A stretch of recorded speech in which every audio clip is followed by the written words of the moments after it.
Hello +1 class. Today our topic is Newton's third law of motion.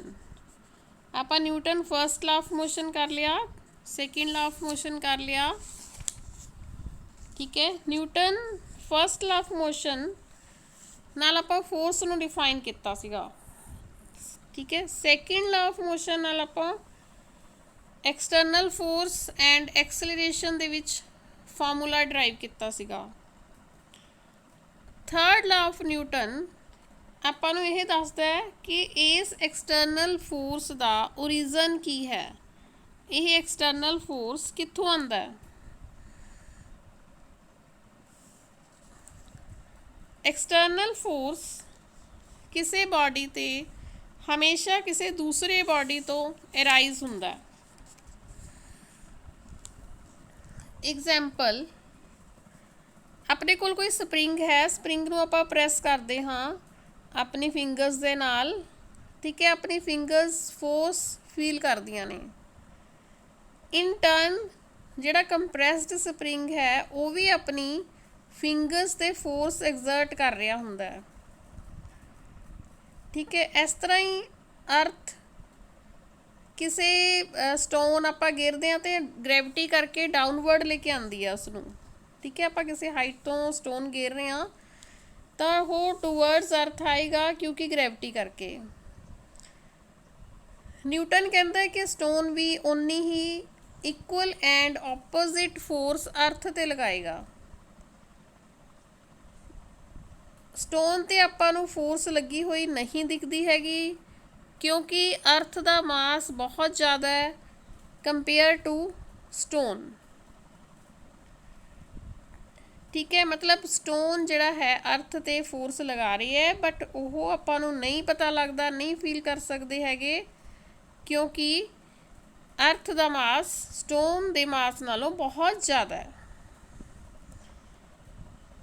So Newton the third law दी statement है,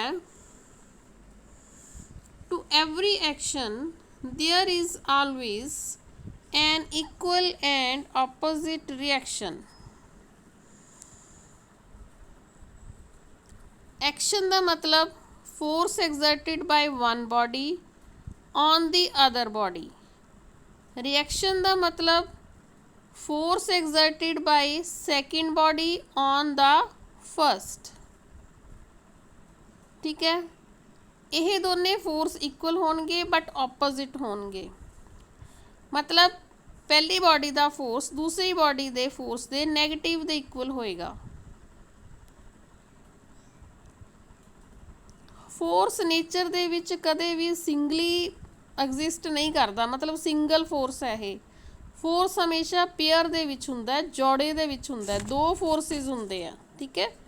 आप ये नहीं कह सकते कि किसी केस च सिंगल फोर्स एक्ट कर रहा है क्योंकि फोर्स जिहड़ा है म्यूचुअल इंटरैक्शन है दो बॉडीज़ दे विचकार।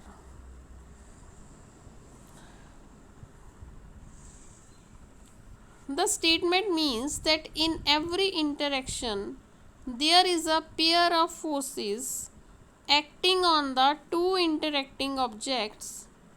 The size of the forces on the first object equals the size of the force on the second object. The direction of the force on the first object is opposite to the direction of the force on the second object. Forces comes in pairs equal and opposite. इसे नूं आपां कह दिंदे आ action reaction and these are force pairs. So FAB A body ने B ते force लगाया, then B body A ते उन्ना ही फोर्स लगाएगी but in opposite direction. So negative sign is shown. FAB will be equal to FBA but with negative sign.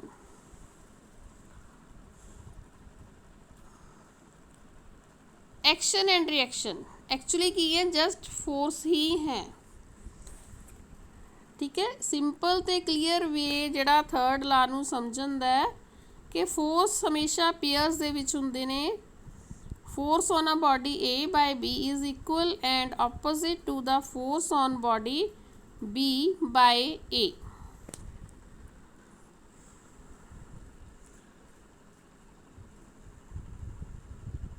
Action and reaction do not act on the same body. Action and reaction act on different bodies but simultaneously. There is no cause effect relation as it is misconception कि जिहड़ी गल मन्नी आ रही है पर वो actually true नहीं हैगी। न्यूटन्स ने यह क्लैरीफाई किया सी कि कॉज इफैक्ट मतलब कोई कारण होया तो वह इफैक्ट होया।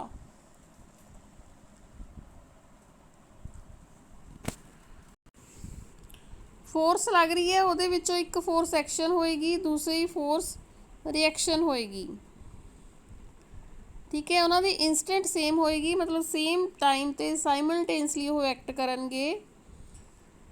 And these act on different bodies two action and reaction forces are equal in magnitude but they do not produce equal acceleration in two bodies. ठीक है, क्योंकि डिफरेंट मासिस दी बॉडीज हो सकदियां ने, इस करके एक्सेलरेशन जरूरी नहीं हैगा सेम होएगा। Newton's third La of motion की एग्जाम्पल देखो जिस दे नाल कि तुसी बिल्कुल क्लीयर हो जाओगे कि न्यूटन का थर्ड ला है कि। देखो स्ट्रैच कर रहे हैं, स्ट्रैचिंग एक साइड एक्शन सपोज कर लो, एक साइड रिएक्शन है। ठीक है, 58 ग्राम वेट जिहड़ा हैगा एक्शन च सी, इस तरह ही दूसरी साइड आप स्प्रिंग स्ट्रैच कर रहे हैं, दैन रिएक्शन भी 58 ग्राम वेट की होएगी। बॉल है अपने को, एक वॉल है, आप उस बॉल नू कंध ते हिट किया, दैन इस भी एक्शन ते रिएक्शन हुई। ठीक है, कंध ने दोबारा उस बॉल नू बाउंस बैक किया, रिएक्शन हुई। ठीक है, जिन्नी फोर्स नाल आपां कंध दे उत्ते बॉल मारांगे उन्नी फोर्स नाल ही कंध वापस बॉल नू थ्रो करेगी।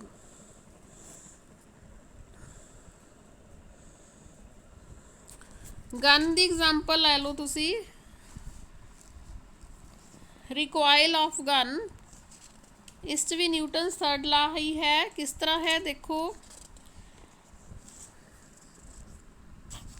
फायर कर दे आप गन तो कोई। ठीक है, when gun is fired the bullet moves forward but gun recoils backward. गोली चलाई, गोली चलाना एक्शन है।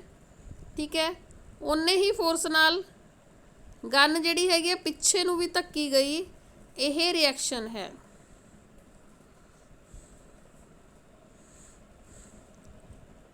ठीक है, बुलेट ते फोर्स लगी वो एक्शन है, गन ते फोर्स लगी ओपोजिट डायरैक्शन च। You can see the direction of forces, these are in opposite direction and this is reaction. यह है रिकॉइल ऑफ गन, भी गन जिहड़ी हैगी है पिछे नूं उन्नी ही क्यों धक्की जाती है। एक्शन एंड रिएक्शन तुसी देख सकते हो, फ्लाइट ऑफ जैट प्लेन्स या रॉकेट्स, इन्हां विच की हुंदा है, जिहड़ा इन्हां दे विच फ्यूल या बालन पाया हुंदा जदों बर्न हुंदा है, यह किस तरह अपीयर हुंदा है आपां नूं, गैसिस के रूप च अपीयर हुंदा है, जिहड़े कि प्लेन्स या रॉकेट्स की नोजल दे विचों दी बैकवर्ड निकलदा है। तुसीं देखते होंगे एक हॉट हाईली कंप्रैसड गैसिस निकल रही होंदियां ने। ठीक है, बैकवर्ड डायरैक्शन च यही जिहड़ी एस्केपिंग गैसिस हैं जैट प्लेन या रॉकेट नूं फॉरवर्ड डायरैक्शन च मूव करन दिंदियां, उन्ने ही फोर्स नाल ओह जैट या रॉकेट नूं मूव करांदियां। You can see again I show you, ठीक है। इस चों gases, compressed gases, hot and highly compressed gases निकल रही ने, और जिन्नी ज़्यादा निकलणगियां रॉकेट उन्नी ही ज़्यादा अगे मूव करेगा। ਆਪਾਂ ਚੱਲਦੇ ਕਿਵੇਂ ਆ, ਵॉक ਕਿਵੇਂ ਕਰਦੇ ਆ, ठीक है। ਇਹਦਾ ਵੀ ਪੂਰਾ ਸਾਇੰਟੀਫਿਕ ਰੀਜ਼ਨ ਹੈ। ਜਦੋਂ ਆਪਾਂ ਵॉक ਕਰ ਰਹੇ ਹੁੰਦੇ ਆ, ਆਪਾਂ ग्राउंड ਨੂੰ ਪ੍ਰੈਸ ਕਰ ਰਹੇ ਹੁੰਦੇ ਆ ਡਾਊਨਵਰਡ ਡਾਇਰੈਕਸ਼ਨ 'ਚ, ਠੀਕ ਹੈ। ਬੈਕਵਰਡ 'ਚ ਆਪਾਂ ਗਰਾਊਂਡ ਨੂੰ ਪਿੱਛੇ ਵੱਲ ਧੱਕ ਰਹੇ ਹੁੰਦੇ ਆ ਆਪਣੇ ਪੈਰਾਂ ਨਾਲ, ਤੇ ਗਰਾਊਂਡ ਆਪਾਂ ਨੂੰ ਆਪਣੇ ਪੈਰ ਨੂੰ ਫਾਰਵਰਡ ਡਾਇਰੈਕਸ਼ਨ ਦੇ ਵਿੱਚ मूव कर रही होंगी है। उन्ने ही फोर्स नाल, जिन्ने फोर्स नाल आपां ग्राउंड नूं पिछे वाल धक रहे हैं, ग्राउंड धरती आपां नूं उन्ने ही फोर्स नाल अगे वाल धक रही है।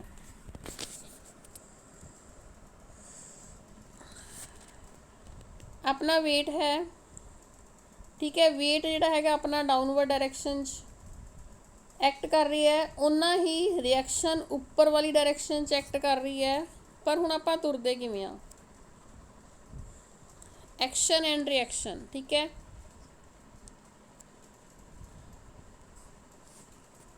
इस दा अपने कोल दो कंपोनेंट आ गए, ठीक है। एक वर्टिकल कंपोनेंट है, एक हॉरिजेंटल कंपोनेंट है, राइट।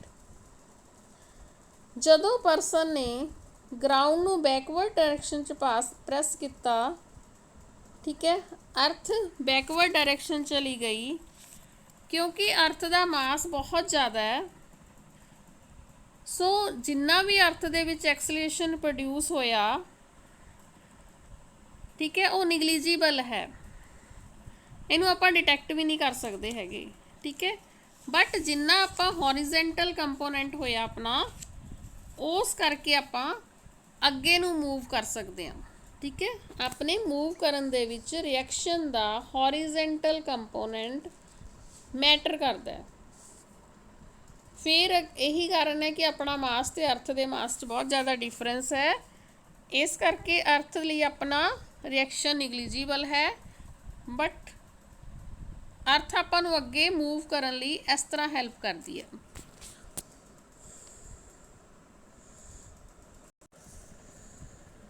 इस तरह ही बोट वाली एग्जाम्पल देखो, बोट दे विच जदों परसन ने बोट दे बाहर जंप करना हुंदा है, देखो पहला बंदा बोट दे विच सीगा, वो बाहर नूं जंप करना चाह रहा है, वो बोट नूं किश्ती नूं बैकवर्ड पुश करेगा। Newton they third La they according boat जिहड़ी हैगी है उन्ना ही फोर्स परसन ते लगाएगी forward direction. So when person jumps out of the boat moves backward, you can see here, right। here is action and reaction, बंदा अगे नू गया, ठीक है, बोट पिछे नू गई। सो इस तरह दियां न्यूटन के थर्ड ला दी एप्लीकेशन तुसी अपनी डेली लाइफ च देखते हो, ठीक है। इस तरह की एग्जाम्पल तुसी मेरे नाल शेयर करनी है, या वीडियो के कमेंट बॉक्स च भी लिख के दस सकते हो कि किस तरह की होर एग्जाम्पल तुहानूं न्यूटन का थर्ड ला शो हुंदा है। सो इसकी यह स्मॉल एग्जाम्पल सीगियां, ठीक है। इस तो बाद आपां horse and cart problem main question है इसका न्यूटन एंड थर्ड ला दा, उस च आपां अगली वीडियो च मिलते हैं। Till then take care, bye.